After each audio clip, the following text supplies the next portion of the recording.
हम पढ़ रहे हैं प्लांट डिजीज डेवलपमेंट कि एक डिजीज कैसे डेवलप होती है एक प्लांट में। And in the last lecture मैं ये पहले ही बोल चुका हूँ आपको कि इसमें डिफरेंट स्टेज आती हैं। सबसे पहले तो एक प्लांट पैथोजन प्लांट के नजदीक आता है, उसके बाद उससे अटैच होता है एंड देन वो पेनिट्रेट करता है। एंड पेनिट्रेशन के भी डिफरेंट टाइप्स हैं। ये डायरेक्ट पेनिट्रेट कर सकता है और इनडायरेक्टली थ्रू नेचुरल ओपनिंग्स होंगी या वाउंड होंगी। तो जो उसके बाद जो स्टेप है, जैसे ही पेनिट्रेट हुआ कोई प्लांट पैथोजन, जो नेक्स्ट स्टेप होता है प्लांट डिजीज डेवलपमेंट में या डिजीज साइकिल में, दैट इज द इन्फेक्शन। वो होता है infection. As far as the infection process is concern, जो इन्फेक्शन प्रोसेस है यहाँ पे इसमें क्या होता है कि एक पैथोजन जो है वो एक कांटेक्ट एस्टेब्लिश करता है। पहले तो जो प्लांट पैथोजन है वो पेनिट्रेट हुआ अपने होस्ट प्लांट में, उसके बाद वो उसके साथ कांटेक्ट एस्टेब्लिश करता है। एंड जैसे ही वो कांटेक्ट एस्टेब्लिश करता है अपने ससेप्टेबल होस्ट के साथ, इसके बाद फिर वो वहां से न्यूट्रिएंट्स निकालता है अपने लिए। एंड ये जो प्रोसेस है जहाँ पे प्लांट पैथोजन एक कांटेक्ट एस्टेब्लिश करता है इसके साथ, not only all the cells but जो ससेप्टेबल सेल्स हैं, जो टिश्यूज होते हैं होस्ट प्लांट की, एंड देन वहां से प्रोक्योर करता है, निकालता है, अपटेक करता है nutrients. The process is called infection. उसको हम बोलते हैं कि ये इन्फेक्शन प्रोसेस है। तो ये जो प्रोसेस है it comes just after the penetration. पहले पेनिट्रेट करेगा plant pathogen in the host plant, and जैसे ही पेनिट्रेट करेगा then it the plant pathogen, it will establish contact with the susceptible cells or tissues of the host plant, and then it will uptake nutrients from those cells or tissues of the host. This process it is called infection. इसको हम बोलते हैं infection. अब जैसे ही infection के बाद क्या होता है कि ये जो प्लांट पैथोजन है ये तो ग्रो करेगा या इसको रिप्रोडक्शन करेगा, मल्टीप्लिकेशन होगी इस प्लांट पैथोजन की। एंड इसके बाद ये कॉलोनाइज कर सकता है, ये फैल सकता है एक जगह से दूसरी जगह। लेकिन अब मसला ये है कि हम जो जो ये सक्सेसफुल इन्फेक्शन होता है, एस्टेब्लिशमेंट होता है कांटेक्ट का किसी प्लांट पैथोजन का होस्ट प्लांट के साथ, इसके इसमें क्या होता है, इसमें एक मेन जो बात होती है इन्फेक्शन में कि यहाँ पे कुछ सिम्टम्स, जो भी डिजीज रिलेटेड सिम्टम्स आ जाते हैं वो इसी इन्फेक्शन के का ही कॉन्सिक्वेंस है। जैसे कोई सक्सेसफुल इन्फेक्शन होता है उसके बाद ही जो सिम्टम्स हैं वो आने लगते हैं, which are particular to particular disease. जब भी इन्फेक्शन होता है किसी प्लांट पे, होस्ट प्लांट पे, इसके बाद इसमें सिम्टम्स आने लगते हैं। एंड ये जो सिम्टम्स हैं ये ये जो होते हैं ये चेंज होते रहते हैं। जैसे ही किसी होस्ट प्लांट में कोई सिम्टम अपीयर हुआ, ये फिर वैसे ही नहीं रह सकते, ये फिर कभी कभी चेंज भी हो सकते हैं। ये एक पॉइंट पे डेवलप होके दूसरी जगह भी फैल सकते हैं। ये जो सिम्टम्स जो हैं, जो इन्फेक्शन की वजह से जो डेवलप हुए हैं होस्ट प्लांट में, ये they may occur as soon as 2 to 4 days लग सकते हैं इनको। जैसे ही इन्फेक्शन हुआ या इनोकुलेट हो गया कोई प्लांट पैथोजन, इसके बाद 2 to 4 days में ही जो सिम्टम्स है वो आ सकते हैं। जैसे कि हम बहुत सारे जो वायरल डिजीज होते हैं हर्बेशियस प्लांट्स में, अब वहां पे क्या होता है कि जो सिम्टम्स हैं वो दे कम as soon as 2 to 4 days में ही सिम्टम्स आ जाते हैं। एंड कहीं कहीं पे क्या होता है, it may also take time in years, कभी कभी साल भी लग सकते हैं, 2 साल या 3 साल लग सकते हैं। जैसे हम देखते हैं कि बहुत सारे ऐसे डिजीज होते हैं ट्रीज में, जैसे मान लीजिए कोई वायरल डिजीज है या कोई मॉलिक्यूल की वजह से कोई डिजीज हो गई। अब ये भी डिजीज है, यहाँ पे भी इन्फेक्शन हुआ है, लेकिन जो सिम्टम्स आते हैं it may take 2 to 3 years। तो कहने का मतलब ये है कि जैसे कोई होस्ट प्लांट इन्फेक्टेड हुआ, इसमें इन्फेक्शन फैल गया, अब इसके बाद सिम्टम्स आने लगते हैं। ये जो सिम्टम्स है ये जरूरी नहीं है कि बस उसी टाइम या एक दिन में आने लगे, इट इट वेरीज। ऐसे प्लांट्स भी होते हैं जिनमें 2 to 4 डेज लग सकते हैं, एंड ऐसे प्लांट्स भी हैं जैसे ही इनमें इन्फेक्शन हुआ तो जो सिम्टम्स हो जाते हैं दे कम as late as 2 to 3 years भी लग सकती है। एंड कुछ ऐसे जो लेकिन जो मोस्ट डिजीज जो होती हैं इनमें ये जो सिम्टम्स आने लगते हैं ये कुछ ही दिनों में या कुछ ही हफ्तों में, जैसे इनोकुलेट हो गया कोई प्लांट पैथोजन, उसमें फिर ये सिम्टम्स आने लगते हैं। मैं फिर से दोहराऊंगा, जैसे ही कोई प्लांट पैथोजन किसी होस्ट प्लांट में पेनिट्रेट हुआ, इसके बाद it establishes contact with the susceptible जो सेल्स होती हैं या टिश्यूज जो होस्ट प्लांट के होते हैं, इनसे वो कांटेक्ट एस्टैब्लिश करता है, and then it uptakes nutrients from the host plant. This process is called infection. अब जैसे ही कोई सक्सेसफुल इन्फेक्शन हो गया, ultimately it results in the appearance of symptoms, चाहे वो नेक्रोसिस हो, क्लोरोसिस हो, तो जो भी डिजीज के सिम्टम्स हैं वो इसी फेज में आने लगते हैं इन्फेक्शन के बाद ही। अब जो ये सिम्टम्स आने लगते हैं, इनमें जो टाइम आता है कि कब कोई सिम्टम आने लगा, जैसे कोई प्लांट पैथोजन किसी प्लांट में बैठ गया, उसके बाद कब सिम्टम आने लगे, it varies from disease to disease और from pathogen to pathogen.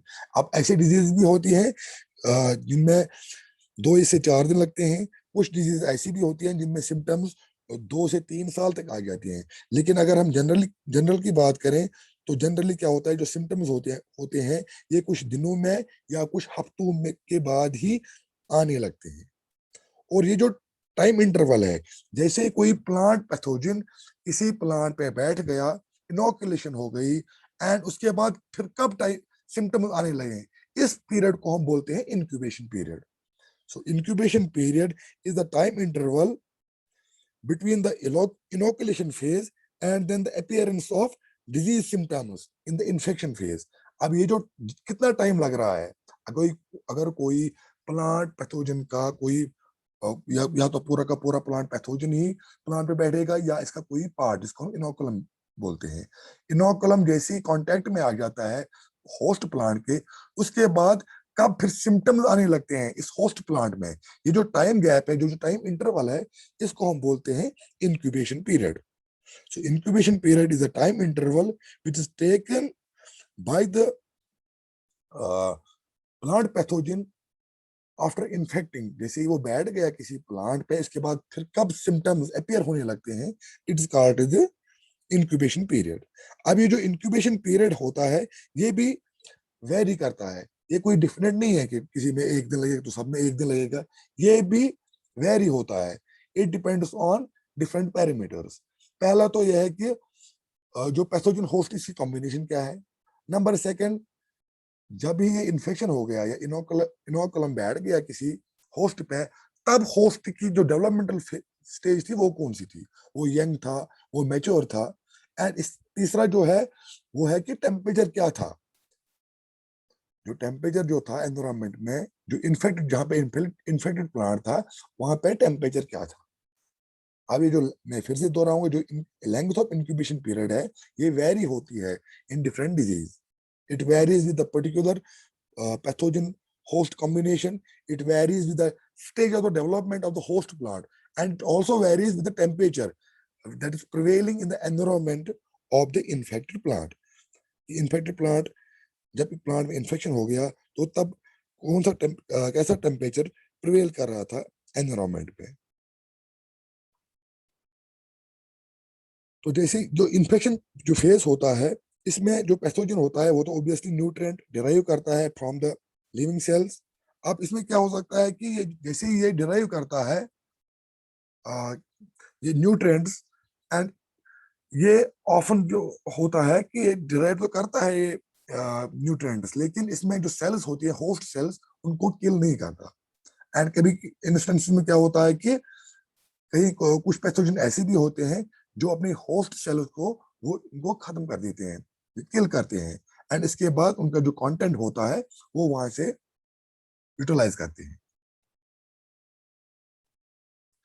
And तीसरा भी कंडीशन ऐसा है कि कुछ पैथोजेंस ऐसे भी हैं वो तो किल करते हैं अपने सेल्स को, लेकिन जो सराउंडिंग टिश्यू है उनको भी डिसऑर्गेनाइज करते हैं।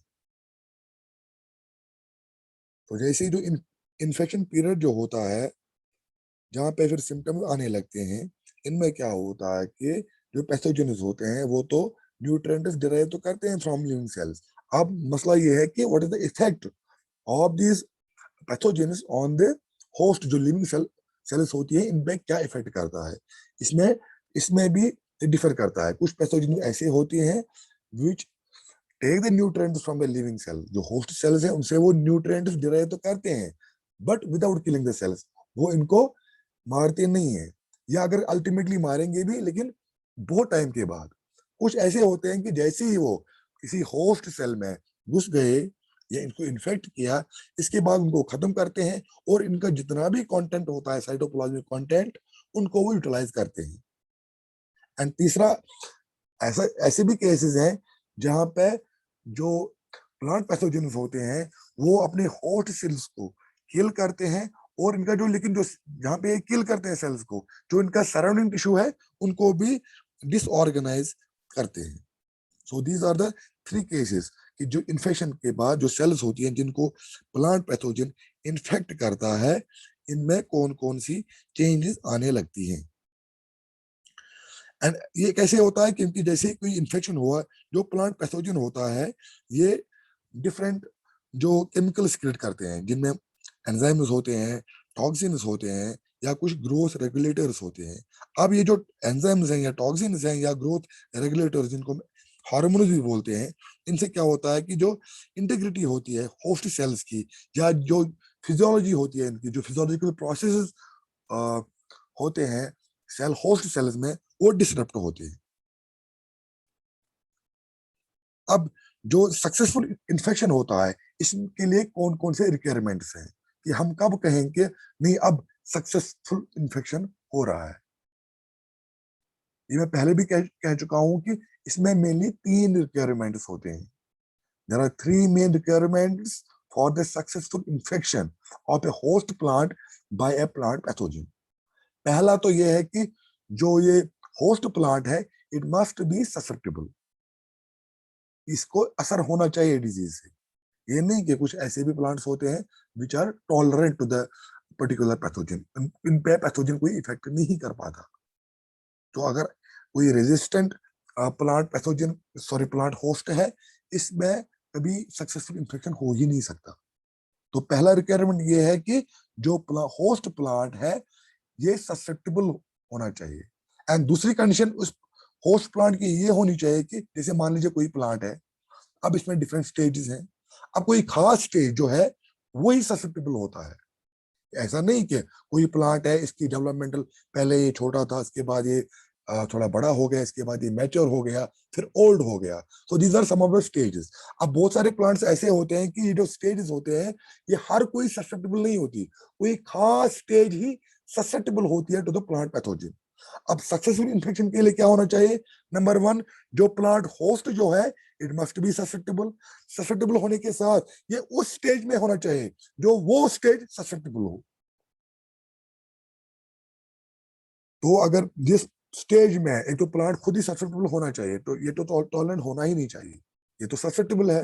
और नंबर सेकंड कंडीशन ये है कि अगर इसके डिफरेंट लाइफ स्टेजेस हैं, लाइफ साइकिल स्टेजेस हैं, तो ये उसी स्टेज में होना चाहिए जो स्टेज ससेप्टेबल है टू ए पर्टिकुलर पैथोजन, तब जाके सक्सेसफुल इन्फेक्शन हो सकता है। दूसरी रिक्वायरमेंट क्या है कि जो पैथोजन है, अब मैंने पहले भी कह चुका हूं कि पैथोजन के भी बहुत टाइप्स है। एक होता है अवायरुलेंट जो इन्फेक्शन कॉज नहीं करता, एंड दूसरा होता है वायरुलेंट जो इन्फेक्शन कॉज करता है। अब ऑब्वियसली जो पैथोजन है वो वायरुलेंट होना चाहिए। अब इसमें भी कुछ स्टेजेस होते हैं। अब पैथोजन के कोई स्टेज ऐसे हैं कि वो डॉर्मेंट डॉर्मेंट फेज में है। मान लीजिए कोई इसने कोई ऐसा स्पोर बनाया जो भी इनएक्टिव है, it is not able to cause infection in the host plant. And दूसरा होता है जो ये एक्टिव होता है, एक्टिव फेज में होता है। तो जो दूसरी रिक्वायरमेंट है फॉर द सक्सेसफुल इन्फेक्शन, वो ये है कि जो पैथोजन है it must be in a pathogen stage. पहले तो ये वायरुलेंट होना चाहिए, और दूसरा ये एक्टिव स्टेज में ही होना चाहिए। एक्टिव स्टेज से मतलब क्या है कि ये पैथोजेनिक स्टेज होना चाहिए, कि जो डिजीज कॉजिंग स्टेज है उसी में होना चाहिए पैथोजन भी। और नंबर थर्ड रिक्वायरमेंट जो है, it is related to environment. अब हमें पता है कि अगर एनवायरनमेंट ठीक ना हो तो ऑब्वियसली पैथोजन ग्रो नहीं कर पाएगा या मल्टीपल नहीं कर पाएगा। एंड पैथोजन के भी कुछ अपने रिक्वायरमेंट्स होते हैं, एनवायरमेंटल रिक्वायरमेंट्स।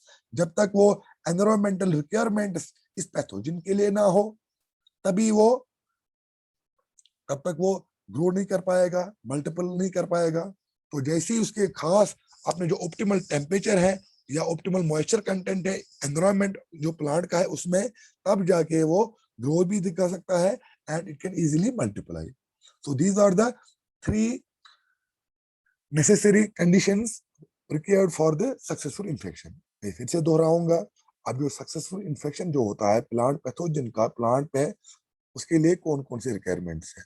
पहली रिक्वायरमेंट ये है कि जो प्लांट वेराइटी है, जो होस्ट प्लांट है, it must be susceptible and if it has different life stages, though that stage must be present in the plant that time which is susceptible stage.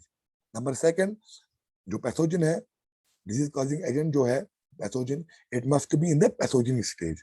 ये virulent होना चाहिए and it must be in pathogenic stage, that is disease causing stage. And number third, the requirements in the environment, the environment of the plant, it must favor the growth and multiplication of the pathogen. For example temperature ले लीजिए या moisture content ले लीजिए।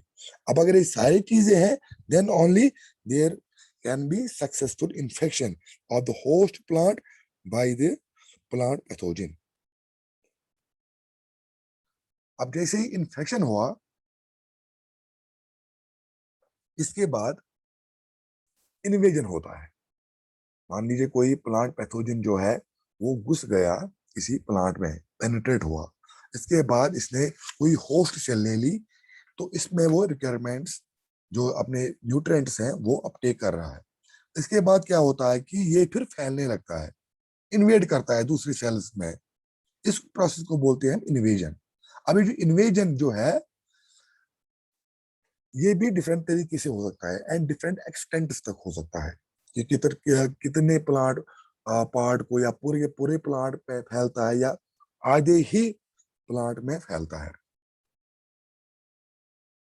अब ये invasion process जो है, जो फंगस की, फॉर एग्जांपल यहाँ पे मैंने फंगस का एग्जांपल दिया है, ये मैंने कल भी बोला था आपको कि देयर आर डिफरेंट, इसमें जो दिखाया गया है what you can see on your screen, इसमें दिखा रहा है कि कैसे एक फंगस पेनिट्रेट करता है। जैसे यहाँ पे दिखाया है ऑन द लेफ्ट साइड, एक तो डायरेक्ट पेनिट्रेशन होता है, दूसरा होता है penetration through natural openings, and तीसरा होता है पेनिट्रेशन थ्रू नेचुरल वाउंड्स। अब ये तो पेनिट्रेट करता है, इसके बाद अब ये दूसरे सेल्स, जो सेल्स है उनमें कैसे फैलता है। Here you can see on the screen, जैसे पहले एग्जांपल है डायरेक्ट विद हॉस्टोरिया। अब इसमें क्या होता है कि ये यहाँ पे फंगस का ही एग्जांपल दिया हुआ है। जो फंगस से पहले स्पोर आ गया, स्पोर तो बाहर ही रह रहा है आउटसाइड द प्लांट बॉडी, लेकिन ये हॉस्टोरिया जो है वो डेवलप कर रहा है, आउट जो डेवलप कर रहा है to take nutrients from the cells.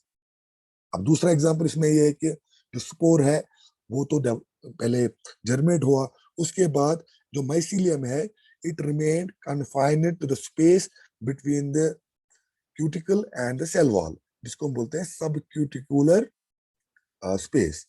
अब यहाँ पे जो माइसीलियम जो डेवलप हो रहा है उसको बोलते हैं सब क्यूटिकुलर माइसीलियम। तीसरा जो होता है, जो मैंने कल भी बोला था आपको, पहले स्पोर तो जर्मिनेट हो गया, इसके बाद इसमें नॉब लाइक स्ट्रक्चर डेवलप होगा जिसको हम बोलते हैं एप्रिसोरियम। अब एप्रिसोरियम से एक पॉइंटेड स्ट्रक्चर डेवलप होता है जिसको बोलते हैं पेनिट्रेशन पैग। एंड ये पेनिट्रेशन पैग ही है जो पेनिट्रेट करता है इनसाइड द प्लांट बॉडी। अब वो वहां पे क्या करता है कि ये जो स्पेस होती है between the cells, sorry within the cells, जिनको बोलते हैं इंट्रासेल्यूलर स्पेसेस, तो वहां पे क्या करता है कि वहां पे माइसीलियम पे डेवलप होने लगते हैं, जिसको हम बोलते हैं direct with appressorium penetration peg and intracellular mycelium. इसमें एक एक और एग्जांपल ये भी है कि जो फंगस है, फंगस ने क्या किया कि जो इंटरसेल्युलर स्पेसेस होती हैं वहां पे माइसीलियम डेवलप होते हैं, ग्रो होते हैं, इसको बोलते हैं डायरेक्ट इंटरसेल्युलर माइसीलियम। एंड कुछ ऐसे भी इंस्टेंसेस हैं जहां पे ऑल्दो जो माइसीलियम होता है वो इंटरसेल्यूलर स्पेसिस में ही होता है, it is like intercellular mycelium, लेकिन फिर उन माइसीलिया से हास्टोरिया डेवलप होते हैं विच इन्वेड्स, जो अंदर जाते हैं inside the cells of the host tissue. तो वहां पे वो इनसाइड होते, इसको बोलते हैं direct intercellular mycelium with haustoria. तो these are the examples by which जो ये पैथोजेन्स हैं ये कैसे एक सेल से दूसरी सेल तक या एक पूरे टिश्यू को कैसे कवर करते हैं। So these are the examples of the invasion process by different fungi. इसी तरह अगर हम ले तो ये था फंजाई का, इसी तरह जो बैक्टीरिया होते हैं, अगर बैक्टीरिया की हम बात करते हैं, ये भी क्या कर सकते हैं, ये भी यूजुअली जो टिश्यूज होते हैं इनको इंटरसेल्यूलरी इन्वेड करते हैं, the space which is present between the cells of the host tissue इनमें घुस जाते हैं। तो ऐसे ही ये पूरे के पूरे टिश्यू को इन्वेड करते हैं।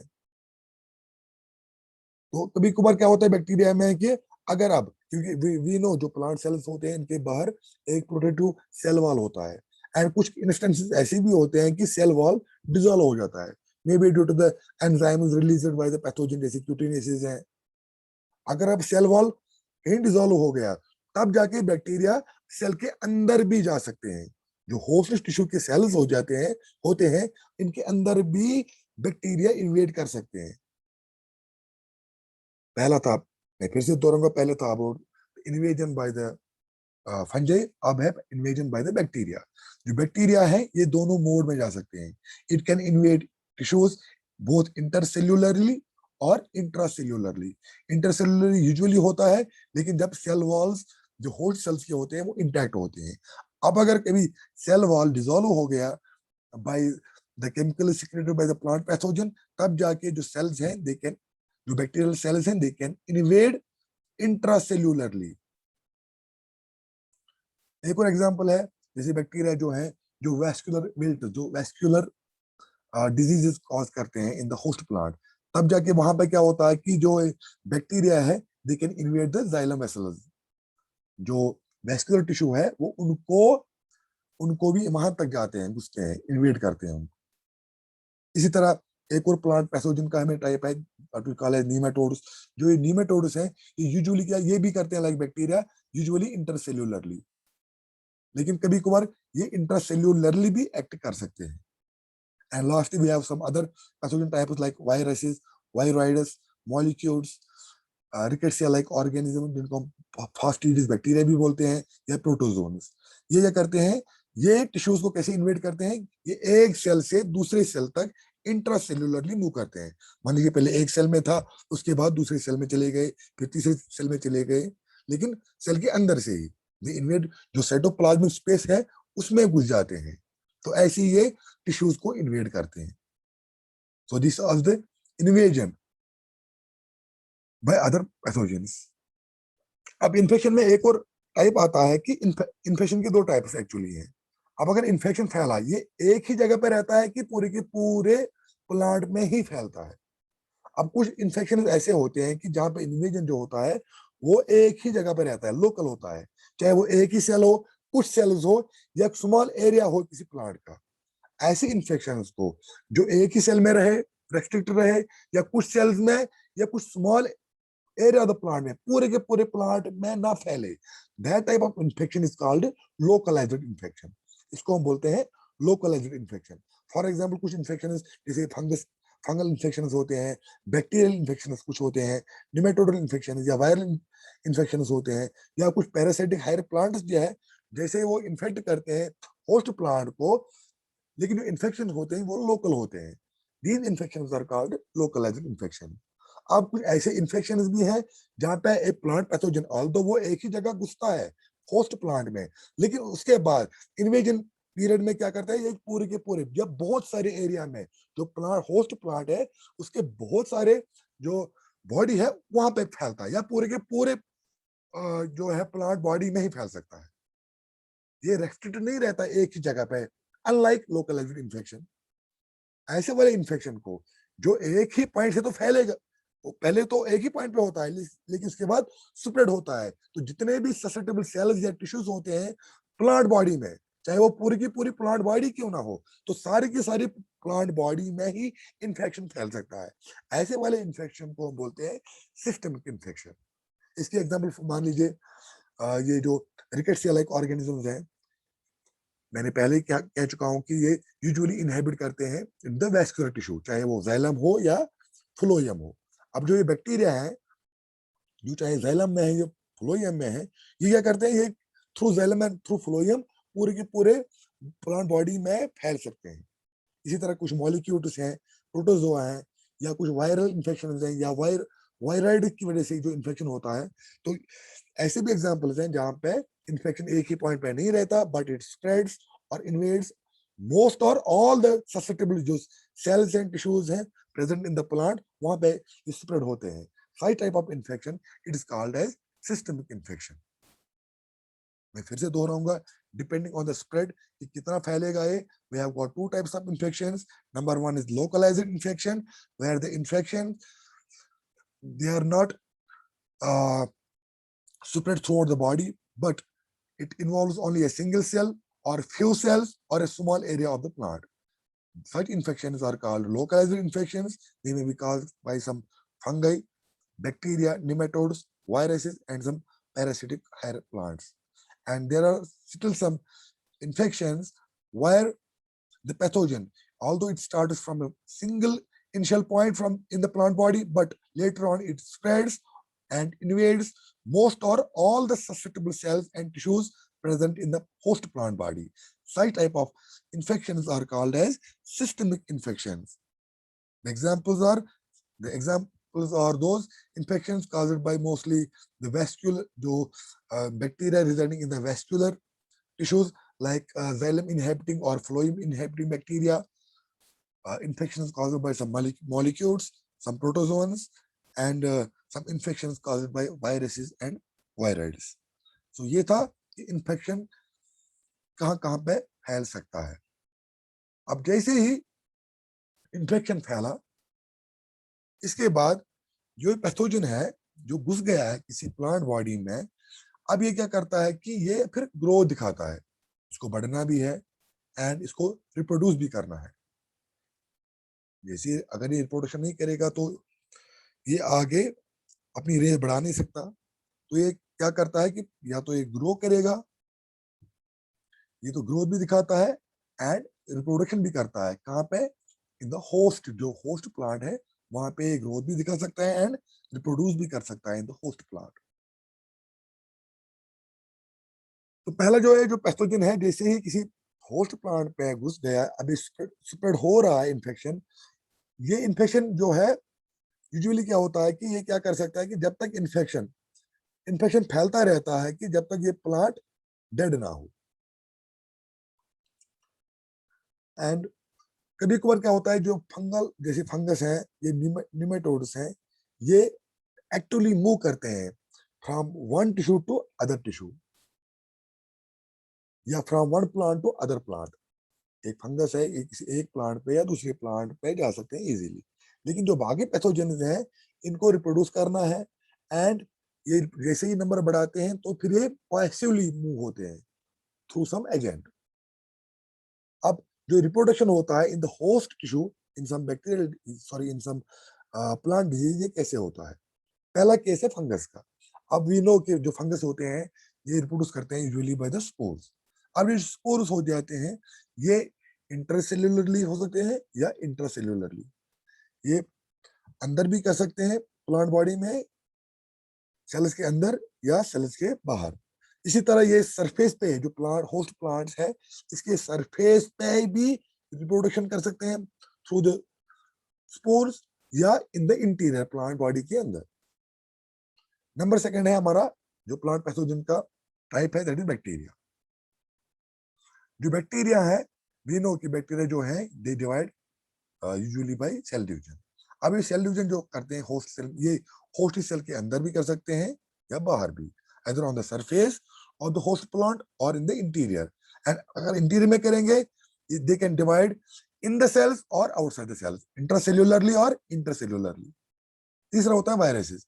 वी नो कि जो वायरस होते हैं, क्योंकि ओब्लिगेट पैरासाइट्स हैं, they reproduce only inside the cells, ये हमेशा इनसाइड सेल्स ही रिप्रोडक्शन करते हैं, they do not reproduce outside the cells या on the surface of the host plant body. इसी तरह चौथा जो है निमेटोड्स, जो निमेटोड्स हो सकते हैं, ये भी क्या करते हैं, ये दे कैन आल्सो जो रिप्रोडक्शन कर सकते हैं, they can reproduce either on the surface of the host plant body और इन द इंटीरियर। एंड जब इंटीरियर की बात करते हैं, आइदर इन द इंटरसेल्युलरली और intracellularly. And we have got one more type, parasitic plants. जो parasitic plants होते हैं यूजुअली क्या करते हैं, ये सीड्स के थ्रू रिप्रोडक्शन करते हैं। एंड जो सीड्स होते हैं ये एक्सटीरियर ऑफ द प्लांट वहीं पे डालते हैं, not in the interior of the plant body. मैं फिर से दोहराऊंगा, जो सेकंड फेज है आफ्टर द इन्फेक्शन या इन्वेजन की बात जो होता है, that is called colonisation.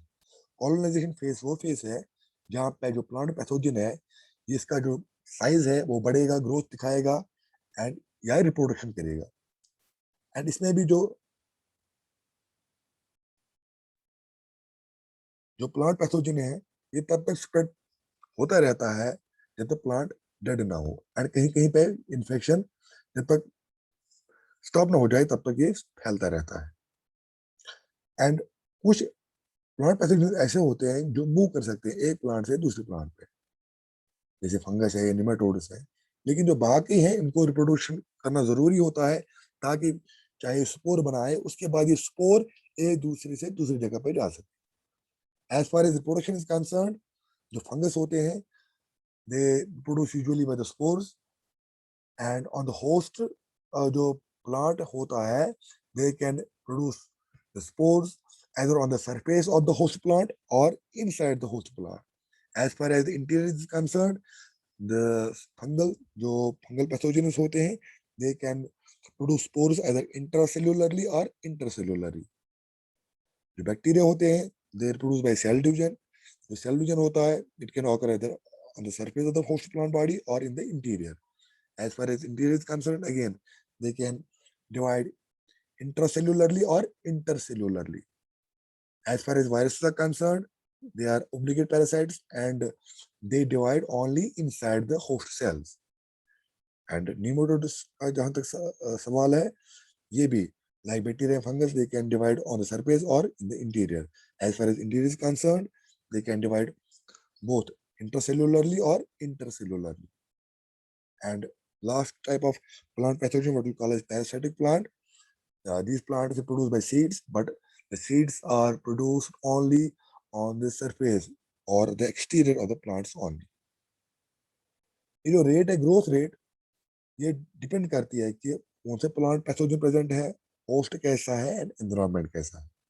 Obviously अगर एनवायरनमेंट ठीक ना हो, टेम्परेचर ज्यादा या कम हो, तो ऑब्वियसली जो ग्रोथ है उस पर इफेक्ट पड़ता है, ग्रोथ कम होती है या रिप्रोडक्शन अच्छे से नहीं हो पाती।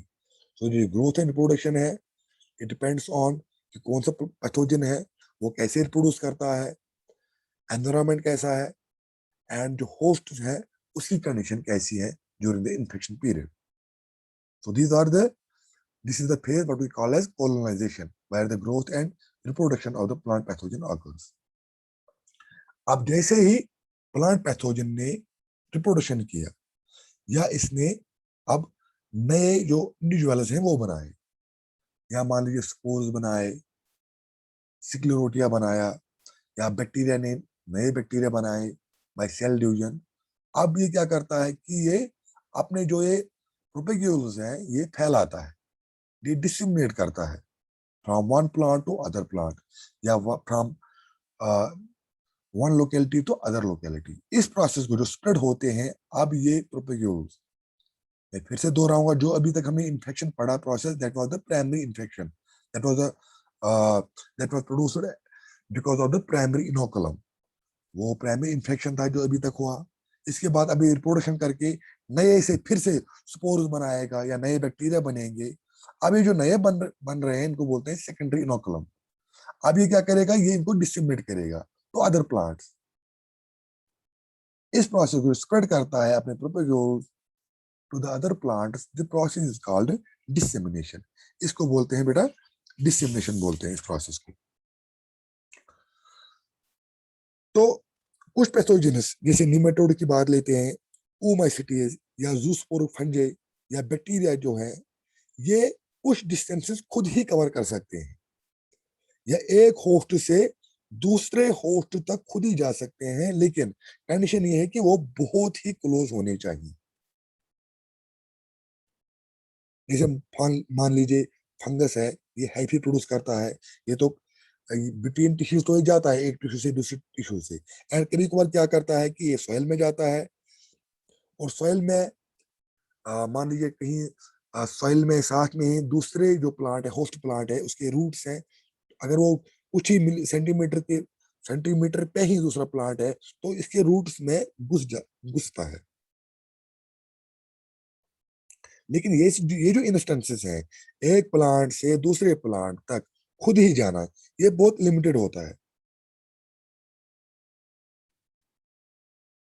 या कुछ इंस्टेंसेस ऐसे भी होते हैं कि कुछ फंगस ऐसे हैं, उनमें जो सुपोरोफोर बनते हैं, सुपोरोकार्प जिसको हम फ्रूटिंग बॉडी भी बोलते हैं, जैसे वो एक्सपेल होते हैं, वो जोर से एक्सपेल होते हैं, फोर्सिबली एक्सपेल होते हैं, तो जितने भी अंदर में जो स्पोर्स होते हैं, वो दूसरे प्लांट तक जा पहुंचते हैं।